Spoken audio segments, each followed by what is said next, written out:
Hey, you lovely lot, and welcome back to Crime Analyst and the Intelligence Cell and your go-to real crime, true crime YouTube channel for expert analysis and unique and measured insight, where I centre the victims and I explore the psychology of the perpetrators through a wide-angle lens to inform intervention and prevention.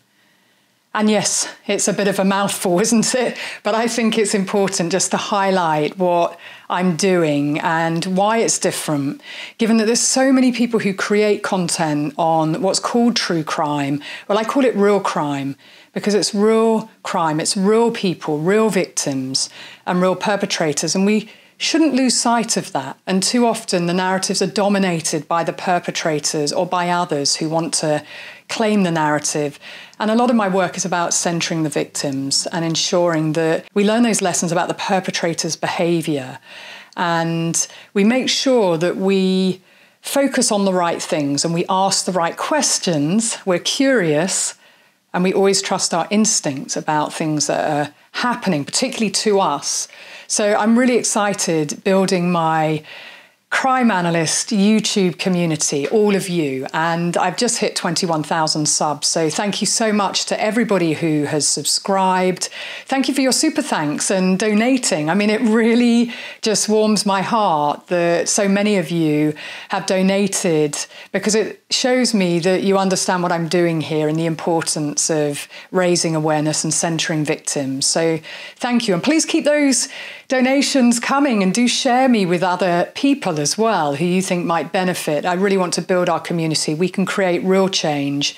And if you haven't subscribed just yet, then please do. What are you waiting for? Just click the subscribe button. So with all of that having been said, I want to talk to you today in this video about the press conference that happened on August the 11th. And it was a press conference called by the attorneys of Asa Ellerup and her children. So Rex Heuermann's former wife, she is divorcing him, and the children, Christopher and Victoria. And I say children, they're both adults now. They have their own attorneys as well. And when I dropped my previous video, so please do go back and watch my previous two videos on the latest developments in the Gilgo Beach case, I shared with you that I believe the Asa Ellerup and the children are victims as well, and I shared their GoFundMe. And their lives have been upended, but I want to talk to you about what was shared in the press conference and just some of the concerns that I have about it. And I know that some of you felt quite uncomfortable about it, but you didn't quite know why. And I did share some thoughts on Twitter, but I want to talk to you in more detail here, where there's a great Crime Analyst YouTube community. So I also want to share with you my thoughts about Jessica Taylor's case as well and how you can help her and her family. So I'm going to come on to that. But firstly, I want to share with you what happened in this 17-minute press conference that was called by Asa Ellerup's attorney and the children's attorneys. So firstly, they explained that they were victims too and that their lives had been upended, and that the searches that had taken place in their property, in the house, well, their house was left, in their words, a deplorable state, and that it's unlivable, and that's why the family spend a lot of time outside the house. The attorney said, and they shared photos of it, and they said that their valuables were shattered, that their beds, they no longer had beds to sleep on, so I can only imagine that the beds may well have been taken, and also that drain pipes for the bath had also been taken. So they also announced that the family had filed a notice of claim against law enforcement for that deplorable state the house was left in. So that's the first thing that they shared. The second was, and Asa's attorney said that he had permission to share with us all that she is currently battling breast cancer and skin cancer. And of course, she has my best wishes. It's not easy when you're going through something like that.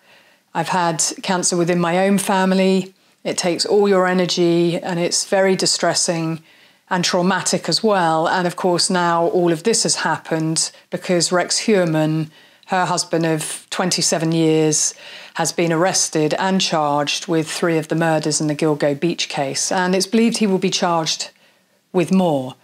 So that's why all of this has happened. And I think it's important to make mention of that. Regarding the cancer, her attorney said that her insurance, which is through Rex Heuermann, through his work and his business, her insurance is about to expire. So they requested that people donate to the GoFundMe and help the family. And of course, in my last video, I shared that GoFundMe as well. They have had their lives upended. But I also just want to share my thoughts around the fact that law enforcement have to do a rigorous and thorough and intensive search of the property. And they don't always know what they're looking for, but the very fact they took so many things, like the beds, the drain pipes, that tells me they believe that crimes were committed within the property. And if they have the slightest suspicion, they have to follow that line of investigation. You don't always know what's relevant in an investigation, but they know that he most likely brought the victims back to the property. And I've talked about this before, that he would have to have somewhere to take them.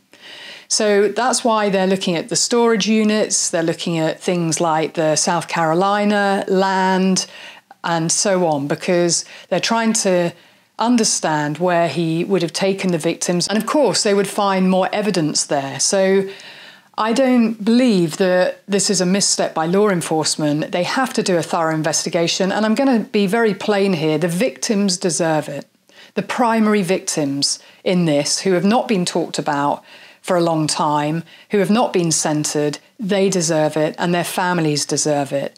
And I really think that that needs to be said, because I don't want the scale and scope of this investigation to be minimised or be downgraded, or the victims to be airbrushed out of the narrative, because they are the primary victims in this. And the other thing to say about the presser was that it was almost like certain things were being explained, like the doll, which Asa said through her attorney that it was hers, the creepy doll, and that where the guns were kept, that was a gun safe and it wasn't a vault as it was being described, or it wasn't a soundproof room.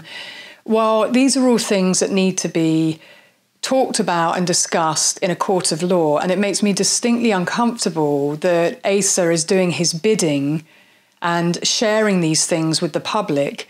And that doing someone's bidding, that could talk again to coercive control. She is talking to him on the phone. Also, the issue that she needs money for her treatment and to put their lives back together, well, that is something that should be discussed with Rex Heuermann. He is the one that has been spending a lot of money. He spent a lot of money on his gun collection. I've already talked about that, probably hundreds of thousands of dollars. And it was known that he was a gun collector and he was spending money on prostitutes. But also what's come to notice, and it's through somebody called Mrs. Mysteries on Twitter, who I've been talking with, she shared a spreadsheet of Rex Heuermann's contracts through his architecture firm. And those contracts are in the millions, as in millions of dollars. On some years, 2020 and 2021, he earned multiple millions of dollars. So where is that money? It's also listed on there that he owned a timeshare in San Diego, a condo in Las Vegas, and also land in South Carolina. And there were the lawsuits that he took out against other people claiming that he was injured and the victim. So where is that money? Asa should be asking him about that money. And let's face it, this is all down to him. He is the one to blame here, not law enforcement for doing the searches of the house. So she should be asking him about the money, and the fact that she's speaking to him, well, how much is he controlling the narrative here? Did he tell her to do this press conference?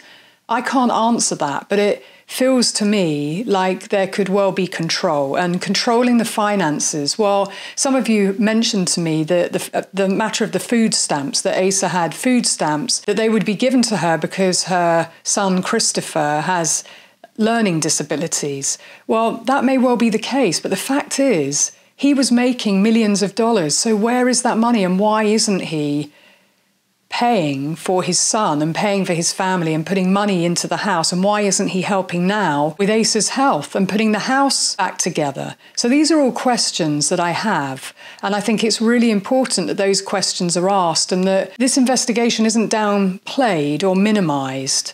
I wanted to hear more from her about her empathy and for the victims.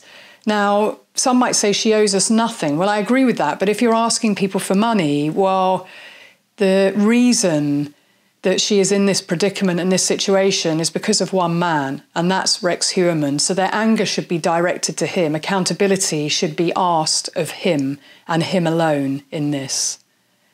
Now, I do want to talk about the fact that Rex Heuermann also refused to give his DNA. And this was a confirmation swab. He refused to give it, so he's not helping himself. That's hugely problematic. So talking about responsibility and accountability, he's not helping himself here or his family. And a judge has just ruled that he must give his DNA because there's probable cause to suggest that from the evidence that he is the person who committed these murders. Now, the family have given their DNA, and what I've been led to believe is that they haven't been interviewed as yet. Now, I've said it before when I talked to Kerry Rawson on Crime Analyst podcast. Do go and listen to that episode. It's so important, so rich with information that Kerry shares. But the timeline is so important. And speaking to Asa and the children and looking at his movements and his behaviour, well, that all has to happen. And it might be law enforcement are just getting their ducks in a row. This is a huge investigation. But I hope that when they do that, they use somebody who is an expert in trauma, because I do see trauma there with Asa and the children, but also that they are an expert in coercive control to understand the nuanced and codified language and behaviour. So that's really important. Okay, so that having been said, I now want to talk about Jessica Taylor, a really important victim in this. And her cousin, Jasmine, has put together a GoFundMe. It's only recently been put together to help advocate on behalf of Jessica and to challenge faux narratives and to ensure that Jessica's not forgotten. And I think that that's a very important GoFundMe, and I'll be sharing with you other family members who might have GoFundMes, etc. in due course, and other victims. But for now, I want to talk about Jessica Taylor. Now, Jessica was born on the 17th of June, 1983. She was 20 years old when she went missing, 5'3", 125 pounds, brown hair, green eyes. Now, just thinking about victimology, the fact that she's petite and young and looks young, well, that is the preferential victim type, as I've understood it, of Rex Heuermann. And talking about him in his workplace, I did learn from a former employee of his that he had a number of employees, not many, but a number, who were young, petite females who looked like the girl next door. So that's very interesting that that's who he surrounded himself with. Well, Jessica was last seen in Manhattan in New York on the 21st of July 2003. Sadly, some of her partial remains were discovered on July 26th. And when I say partial, I'm talking about her torso, her legs, and her feet. So truly horrific, much like Karen Vergata, who I spoke about in the last video, who's just been identified. Well, Jessica was identified 6 months later, and then her head and her hands were discovered 9 years later on March the 29th, 2011. And they were discovered along Ocean Parkway during the search for Shannan Gilbert. And in the same time period as the other victims, their human remains being found, Melissa Barthelemy, Amber Costello, Megan Waterman, and Maureen Brainerd Barnes. So that, again, is very important in terms of time, period, and proximity, and victimology, and geography. And I am going to talk about Shannan Gilbert because if it weren't for Shannan Gilbert, none of the victims would have been found. And there are some very strange and peculiar circumstances around her going missing and a 911 call and her discovery that I want to talk about because I want to make sure that she doesn't get forgotten in all of this either. So I'm going to end by asking you to consider donating to Jasmine's GoFundMe for her cousin Jessica Taylor to ensure that she's not forgotten and to keep advocating on her behalf.